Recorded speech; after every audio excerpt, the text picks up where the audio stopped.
We called the shots. It is our decision. I really hope so. Well, I wasn't sure if I could ever look at you again. Mom, you know me. You forced Hope to face those employees like a walk of shame. Hi everyone, welcome back to Soap with Joe. Here's what's happening on The Bold and the Beautiful for Friday, November 8th, 2024. Zende has a heated argument with Steffy, Carter demands that Ridge make Steffy apologize, and Bill receives a letter from Luna, just as Poppy pays her a visit. Don't miss the drama. At Forrester, Carter confronts Steffy, telling her what she's doing is wrong and that he won't allow it. His reaction is intense. As your CEO, I'm telling you, you can't do this. Steffy asserts that they absolutely can, insisting it's a private business and their decision is final. Her father supports her, saying, "Hope for the future is history." Steffy claims that Carter's judgment is compromised because Hope has influenced him. Carter warns that if they continue on this path, the company will suffer irreparably and never be the same again. Carter acknowledges that while their name is on the building, they can't ignore the contributions Hope's family has made over the years. Steffy tells him to stick to his job and stop trying to be Hope's hero, then walks out. Ridge tells Carter he agrees with Steffy. They all need to focus on their own roles, and he doesn't want to discuss Hope anymore either. Meanwhile, at Brooke's place, Zende questions what Steffy's motives might be. Hope is unsure, but senses things are spiraling out of control. Zende complains about the line being canceled, while Hope hopes that Carter can reason with Ridge.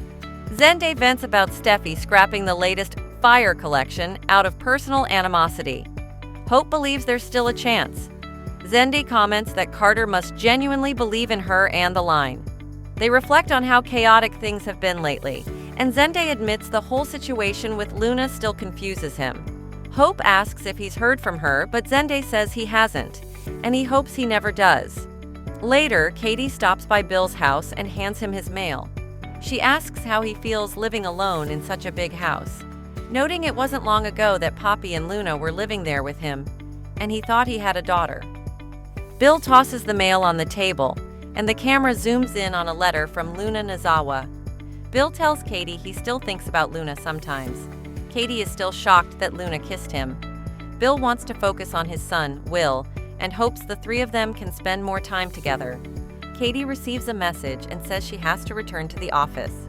Once he's alone, Bill picks up his mail and notices the urgent letter from Luna. At the jail, Luna looks up and says, "Mom?" as Poppy turns around, bringing mother and daughter face to face. Luna sits down and expresses how glad she is to see her, though Poppy's expression remains tense. "I've missed you so much," Luna tells her. Poppy replies that she wasn't sure she could face her again. "But you are my daughter, and I had to see you." Luna tells Poppy she tried to reach out before, but Poppy wasn't ready, and admits she still isn't. "None of this makes sense to me," she says. Luna agrees, saying it doesn't to her either.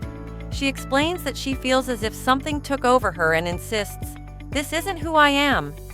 It was like she wasn't herself, a temporary lapse. "I didn't mean to do any of this, I swear."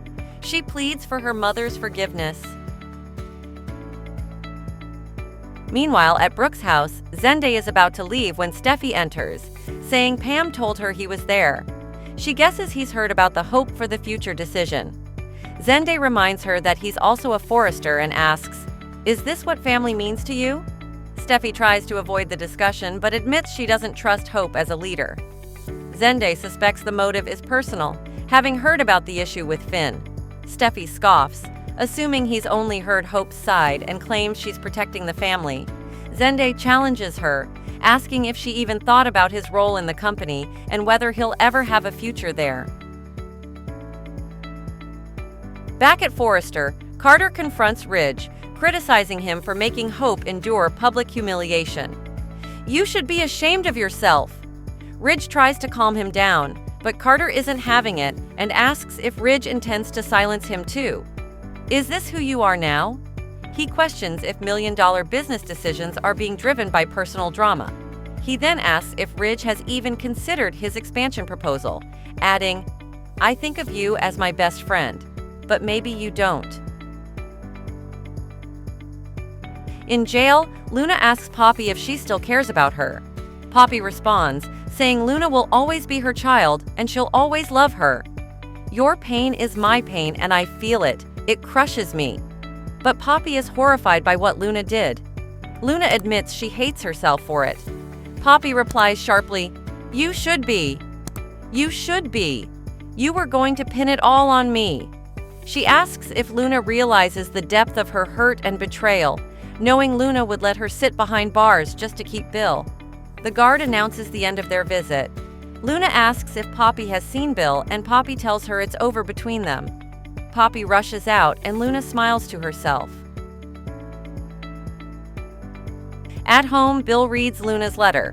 In it, she writes that she thinks about him constantly and deeply cares for him. He was the missing figure from her troubled childhood and the man she admires most. She acknowledges her mistakes, but believes part of him understands. After all, he's done things he's not proud of too. She writes about feeling utterly alone and says she really needs him. At Brooks, Zende has left, and Hope confronts Steffy, asking if she even considered Zende's position. Steffy fires back, "Did you consider Zende?" She believes Hope acted thoughtlessly when she pursued her husband. Hope rolls her eyes. "Oh, for the love of God." Steffy cuts her off, saying she's tired of excuses and that the line is dead, and nothing will change that. At Forrester, Carter tells Ridge he should never have let Steffy tear into Hope like that. Ridge defends Steffy, saying she's an independent woman. Carter retorts, "You're co-CEO," and argues that Ridge should have stopped her. He even tells Ridge to make Steffy apologize. Ridge scoffs, "Make my Steffy apologize? Really?" He warns Carter to tread carefully. Carter challenges, "Or what?" Ridge calmly tells Carter to sit down and pours him a cup of coffee. He reminds Carter that just last week, he'd asked him to set up an LLC for tax purposes. "That's your job, not coming in here and demanding we run the company differently. I'm asking you, do you still want to do this? Or what?" Carter repeats the question, frowning. He stands up and explains that he's defending Hope because he loves this company. He's dedicated years to building a plan to strengthen their family legacy, but Ridge won't even listen. His ideas are valuable, and he is valuable. Ridge, unfazed, puts his coffee down and walks out, closing the door. Carter seethes. At Bill's, he reads Luna's letter again. "I need you, Bill. I really need you." He recalls moments with Poppy and Luna as a family, and Luna's kiss. Shaking his head, Bill sets the letter on fire and throws it into the fireplace.